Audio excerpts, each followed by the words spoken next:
Now, I am honored to introduce our next speaker, Dr. David Danzig, the founder and executive director of SASA, who will be speaking about making history for posterity, the creation of ancient Mesopotamian texts for future audiences. Um, David holds a PhD in ancient Near Eastern studies from New York University's Institute for the Study of the Ancient World.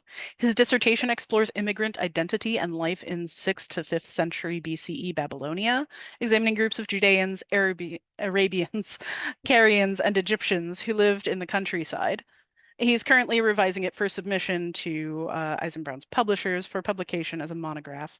He's also the creator and lead researcher of the Shanati Project, for which he received an NEH Digital Humanities Advancement Grant.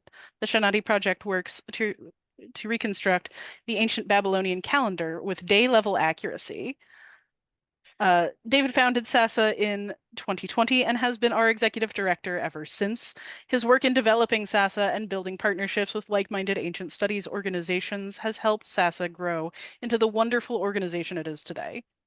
He wants to thank everybody who has volunteered in SASA over the last 4 years, and especially those of you who have made this conference possible today. Thank you so much, and welcome, David. Hi, Julie. Thanks for the introduction. I'm now going to share my screen.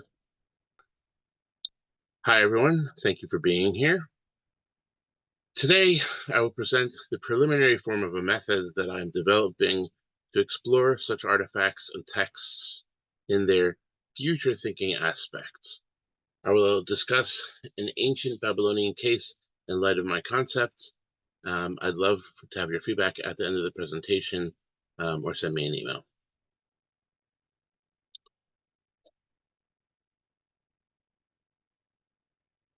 The theme of today's SASA virtual conference is Representations of the Past in Ancient and Modern Times, examines aspects of the concept of time, particularly in the relationships cultures perceive between themselves and the past. Connecting with the past is a large feature of social group identities of all sizes, as they seek to root themselves in the past. For example, groups of all sizes maintain a collective memory of events that occurred to them in their past, while a constitutive feature of ethnic groups is their conceptualization of their ethnic primordial history. For the historian and archaeologist, this is the normal point of departure in their work, thinking backward in time to understand some past in some place and some past time. Anthropologists have discussed the concept of time. For example, Arthur Gell examines the history of sociologists' understandings of time and explores issues of time and power. Anthropologists and philosophers since the 1970s have also engaged with time in a processual and phenomenological sense in terms of its perceived flow. These types of studies treat time as a social concept, but do not concern themselves with the directionality of time from the personal and social moment in the present that looks toward past or future. Anthropologists have also investigated history, or the concept of history, as a human social endeavor. Since Marshall Sahlins, this work has been mainly geared to understanding how societies change over time through a structural lens. Along these lines, Johannes Fabian's Time and the Other criticizes anthropological notions of time as a culturally relativistic anthropology done by and for Western society and its adherents. In the past decade or two, there has been movement toward taking a more general approach to understanding how societies relate to their pasts. At the same time, some anthropologists have begun to think about an anthropology of the future. In 2015, an article by Peter Pels criticized anthropologists for their excessive interests in the past, saying that, quote, anthropologists have long neglected the future. In 2019, Rebecca Bryant and Daniel Knight investigate this topic, but from an individualist perspective that borders on the psychological. In my thinking about past cultures as an historian, I have come to believe that in general, societies' thinkings about their future is equally important to their thinkings about their past. I would like to, not so humbly, describe this cultural mode with a new term, futurality, the sociocultural activity of imagining, preparing for, and connecting with the future. So just like past looking or historicality is an important feature of cultures, so too is future looking or futurality. They are both constitutive of identity and have significant roles in the purposes and motivations for activities on all scales, from individuals to families to small groups to societies. Much of the discussion of the future to date has been the purview of futurists who have taken the approach, who have approached the future in different ways. In the past 2 centuries, much futurist thinking has taken the form of science fiction that explores the impact of technologies on society and imagines possibilities of what futures may hold in this regard, often under the dichotomous positions of utopia versus dystopia. Scientists have also engaged with imagining, or perhaps it would be better to say, attempting to predict futures by extrapolating from current technologies and imagining possibilities beyond the current limits. A common example today is the scientific discourse on contemporary anthropogenic climate change and human ecological sustainability in the future. However, historians rarely engage with futures. In my experience, historians' work on the concept of future is limited to investigating pasts in which the future was highlighted as of utmost importance.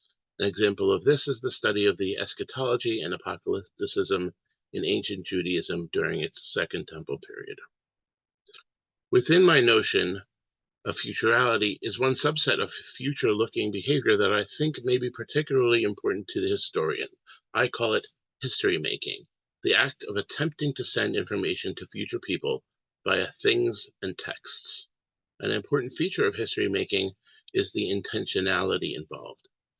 This includes the collection and selection of what to send to the future and the choosing of a vehicle for the message that has some type of durability. One example of history making is the modern time capsules, such as the Westinghouse time capsule of the 1938 New York World's Fair that you see here. A similar activity that is widespread in the ancient Near East was the writing of inscriptions on stone by kings proclaiming their successes to the gods, their contemporary subjects, and to the future. In order to explore the concept of history making, I have developed a preliminary method. It is based on the following 5 key points. History making is a regular feature of culture. It is not an atypical or abnormal human behavior, such as some might criticize those who engage in this activity very actively, for example, in the creation and sequestering of time capsules. Rather, sentience or self-consciousness inherently includes a perception of the passage of time, and therefore a concept of future. Psychologically, it is an activity of reaching beyond the bounds of the present and attempting to break the presentism of the human condition, to break out of the confines of now and connect with the future, just like with the past. History making is a part of a culture's futurality, as I previously defined. It is directly connected to culture's concepts of the future and how that impacts what they do now. It is also gives a window into the psychological mood of the time, so that by investigating why and what information people aim to convey to the future, we learn about how they think and feel in their present. History making is a part of identity construction. Attempting to communicate with the future, meaning future people, is essentially constitutive of our self-construction of temporality and identity. It locates ourselves in time in relation to the past and the future. History making is temporally relational. The creation and deposit of objects and writings intended for long-term information storage is enmeshed in the time relationships between past, future, and present. And finally, history making is mediated by things. To understand the elements involved in such activities, I must understand the objects and texts used for history making in the context of the culture's concepts of time. Conversely, those history making objects and texts may convey an understanding of that culture's concepts of time. The method I'm working on consists of the following 7 areas of inquiry so far. Audience. Who is the target audience of the history maker? Practicalities. What are the practical methods they use to send information to future people? Goals. What do they think sending information to future people will do? Self-representation. How do they portray themselves to future people, intentionally and unintentionally, by way of the information that they send? Impact and efficacy. How does sending information to the future impact on their present? How does it impact on the future when we actually have evidence of this from history? Motivations. Why are they doing this? How is this part of who they are? And finally, concept of future. What is their concept of the future? As a preliminary case study in how to apply and begin to refine my idea, I figured it made best sense to select a context from my general field of study.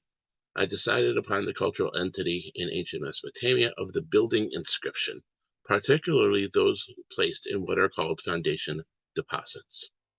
In the ancient Near East during the first millennium BCE, temple building, restoration, and renovation were often driven by royal initiative and financial support. Support of the gods, including their anthropomorphic needs and glorious earthly abodes, the temples, were generally viewed as part of the royal responsibilities. Temple building was often reported by kings in their messaging as among their greatest achievements, on par with territorial conquest and economic prosperity. Their cultural logic saw a direct connection between those three. This religious royal imperative was a cross-cultural, region-wide concept. Although the founding of a new temple was an unusual event, temple renovations were undertaken as often as every other generation, and oftentimes ancient Mesopotamian kings produced inscriptions upon the renovation of a temple containing texts classified by modern scholars as a genre called the building account. These were sometimes displayed for the public and sometimes interred within the walls or foundations of the temple. The Neo-Babylonian kings undertook a particularly energetic approach to temple renovations. This formed part of their normal role in their being the upholder of the urban divine sanctuaries. However, they went further than might be expected. They sought to connect their hegemonic regime to the old Mesopotamian religious past. This is evident, as has been expounded by several scholars, in the king's search for ancient objects and texts during the process of temple renovations. Scholars have viewed this as a passion for things from the past as ancient antiquarianism. For their understanding of the king Nabonidus, this dovetailed with the notion that he was out of touch with his reality and psychologically unstable, a notion probably promulgated by Cyrus, the Achaemenid Persian king who conquered Nabonidus' empire. However, I believe that a large component of what they were doing and why it has been overlooked is that they were building for and aspiring to the future. The fact that Assyrian and Babylonian kings often included a curse formula in their inscriptions, warding off future people who might destroy or deface it, makes it very clear that there was a future-minded component to the creation of the inscription. One such fascinating instance of an ancient discovery centers on what scholars have called the sun god tablet. This stone tablet, found in 1881 at the site of ancient Sippar in Babylonia in the main temple near the divine cella, contains a register of artistic depictions at the top, followed by an inscription that continues on its reverse side. The text commemorates the revival of the Ababar temple cult, the temple of the sun god Shamash, and the return of its prebendary incomes to the priestly families by a king Nabu-apla-iddina in the 9th century BCE. The text relates a series of events from the 11th century BCE, 200 years earlier, about the destruction of the temple and the loss of the statue of Shamash. followed by the failed efforts of two kings to locate the statue and instead the installation of a sun disk icon in its place. In general, an ancient statue in Babylonia was humanoid in form. Instead, they replaced it with a sun disk, which was then itself lost as the restoration was abandoned. Then, in the time of Nabu Appala-iddina, over 100 years later, who wrote this inscription, a clay model of Shamash's statue is discovered, and a new cult statue is ordered to be fashioned and rededicated by the king. Even more fascinating is the context in which this inscription was found. In a special-made clay container with a lid that you see here, that included two clay mold impressions of the sun god tablet, one of which you see here. This assemblage was found inside of a small bitumen-paved chamber. Directly on top of that chamber was an enclosed brick area with two barrel cylinders of King Nabonidus. Christopher Woods concludes that Nabonidus had uncovered the sun god tablet in his excavations for the reconstruction of the Ababar temple, repaired the tablet, created the box for its storage, reinterred it, and placed his own foundation deposit above it. This foundation deposit contains layers of history of the transmission of religious history and ideology through the centuries. The barrel cylinders of Nabonidus that were found there even claimed to have found the foundations of the temple as constructed by the old Akkadian king Naram Sin 2,000 years earlier. Part of the reason for the retrospective rather than prospective investigation of Nabonidus' temple renovations in general by scholars these days is that when his reign ended in 539 BCE, it was because his imperial regime was overtaken by Cyrus II, king of Persia, and subsumed into the Achaemenid Persian Empire. So he's viewed as the last monarch of successful Mesopotamian monarchies, the last indigenous monarch.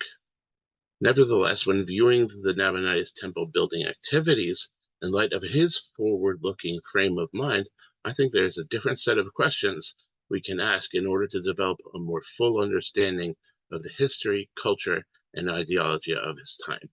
So I'm going to go back to the 7 points that I came up with as my method. Audience. In applying my method to this context, I begin with audience. Who was the intended audience for these foundation deposits? Scholars point out the obvious divine audience, and of course that of future kings, but another audience were future royal scribes. In general, ancient Near Eastern royalty were illiterate, as was the overwhelming majority of the population.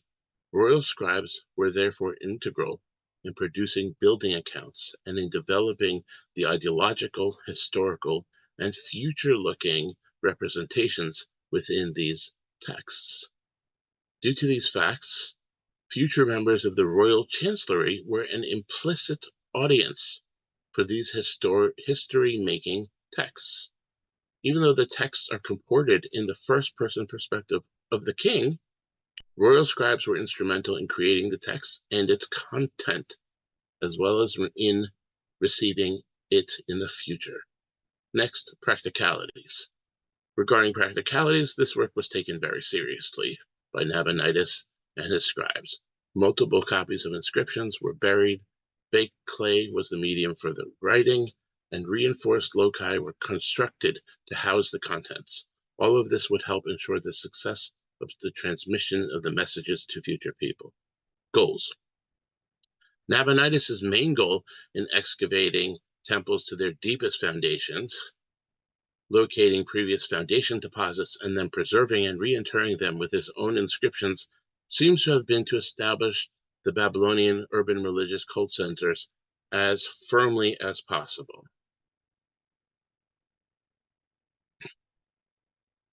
He connected them to as far into the past as he could and set up their reconstruction to stand on that secure ideological foundation for far into the future.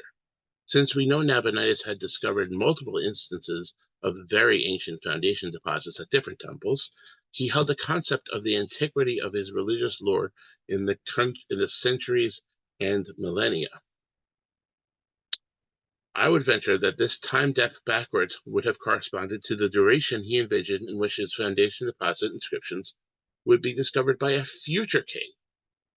He was confident that his Mesopotamian religion would last for centuries through future nomadic raids and international conflicts and what have you, and beyond. Next area is self-representation. In this activity of history making, Nabonidus represents himself to future audiences as the pivotal religious figure in creating successful continuity for high Mesopotamian religion. This is evidenced by the fact that several objects were often interred together, including those from past time periods, making clear connections for future kings who might find this regarding the historical relationships between Nabonidus and his predecessors. Impact and efficacy. In terms of Nabonidus' history making and its impact and efficacy, it's hard to say much at the present, although future Achaemenid and Seleucid kings did undertake some temple building projects in Babylonia, and the major cults were maintained for several centuries, if not longer. I do not know if there is any evidence whether any of Nabonidus' foundation deposits were actually discovered in ancient times. Motivations. Now let's think about motivations. Our information about Neo-Babylonian efforts in temple renovations cluster around the reigns of Nebuchadnezzar II and Nabonidus, the two kings of the empire who enjoyed the most stability and therefore were able to concentrate on territorial expansion. Nebuchadnezzar regularly campaigned to the west, even attacking the Egyptian homeland, while Nabonidus emphasized the development of the frontiers of his domain at Ur in the south, Haran in the north, and Taima in the west. Viewed in this context, their extensive temple renovation work was a key part in building toward their imperial future, to have an economically and territorially expanding domain that was secure in the divine beneficence of the gods. Nabonidus, though often portrayed as derelict in his duties for leaving Babylon for a decade to reside in northwest Arabia, may have had a strong future-looking motivation for this, in fact. During his absence from Babylon, his son, Crown Prince Belshazzar, served as the acting head of state in Babylonia proper, at least in regards to the province's government and economic administration. In fact, it was during his time period that a document called Belshazzar's Edict, by some scholars, was promulgated, which enacted a major change to how the urban temples operated by transferring control of the rental of temple lands into royal hands. Although Nabonidus is named first in that text, it was possible Belshazzar, named second, who promoted this innovation. I suggest that by absenting himself to Arabia, Nabonidus was furthering his grooming of his son and royal heir Belshazzar to take his place after death. And so finally, looking at the concept of the future. Rather than born out of anxiety to avoid catastrophe, as some scholars have written, I think when viewed altogether, the work of Nabonidus and his future history making in seeking to rededicate temples and his placement of foundation deposits intended for future royal audiences speaks to a positive future outlook. Nabonidus seems to have thought that future kings would look back upon his religious work with pride and view it as a key step in the chain of transmission of the royal safeguarding of the ancient cultic worship and high religion. Thank you for listening, and I hope this might be a first discussion in many more to come.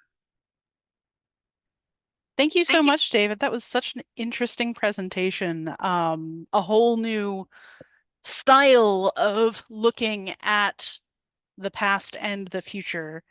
Um, we often talk about sort of the retro future from our perspective. So things like how the 60s or the 80s thought the 90s or the aughts might be.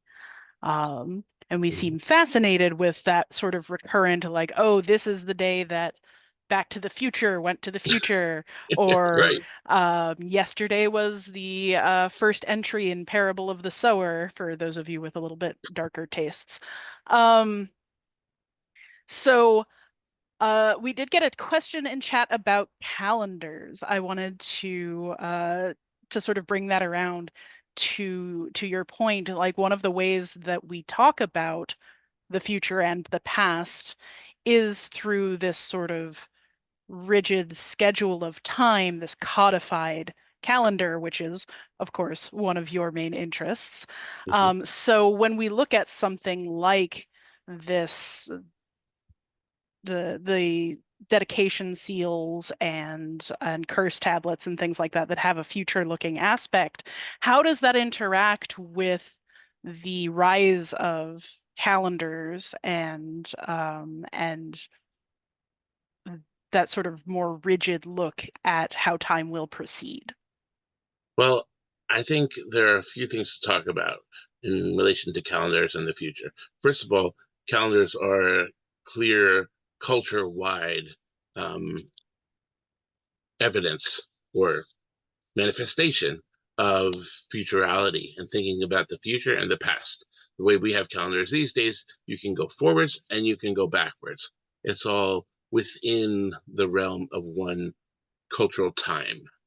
Um, but I think also this is potentially a Western concept of having a super fixed calendar. Some other cultures don't have such fixed calendars. In fact, the ancient Babylonian calendar was not perfectly fixed, and at certain points in times, it became more and more fixed, potentially after their interactions with the Greeks, but really stemming from the development of Babylonian mathematical astronomy and the precision that it achieved over time. So there is time that it can be thought of as fixed, and then you sort of think of the future as known. But I think there's also, in terms of different cultures that can handle this in different ways. And also, I think you have to think about differences in group size. When you're thinking about families and small communities and villages, the sense of a larger time scale that's calendrically known doesn't mean that much, or it's not as important. Even in rural places in America, I think that that's potentially true. There are fixed points at different times that are celebratory times, holidays, or mourning times, that those are signposts along the way in time. But um, I don't think that it's thought of as structural. And on the other hand, you just have to think of this in terms of how people relate their present to the past and to the future. A calendar is one high level way of handling that, but people have their own um, experiences of that too. Another question from chat. With respect to the view of the future, how did the sort of concept of eternality fit in? Like, particularly when we're talking about these Mesopotamian religions, but how do you see that in general interacting between the future view of a human and the forever view of a god?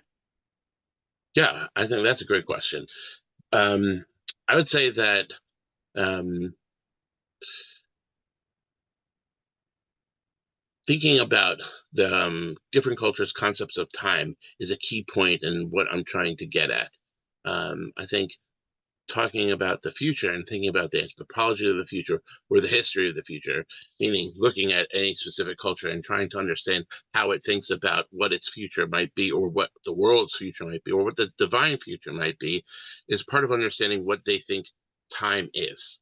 A lot of cultures have a cyclical notion of time, in which eternity is just an inherent feature of it because it's cyclical. It's never going to stop. It just keeps going through repetitions. I mean, when we live in today in our world, right, we have a concept of the solar year.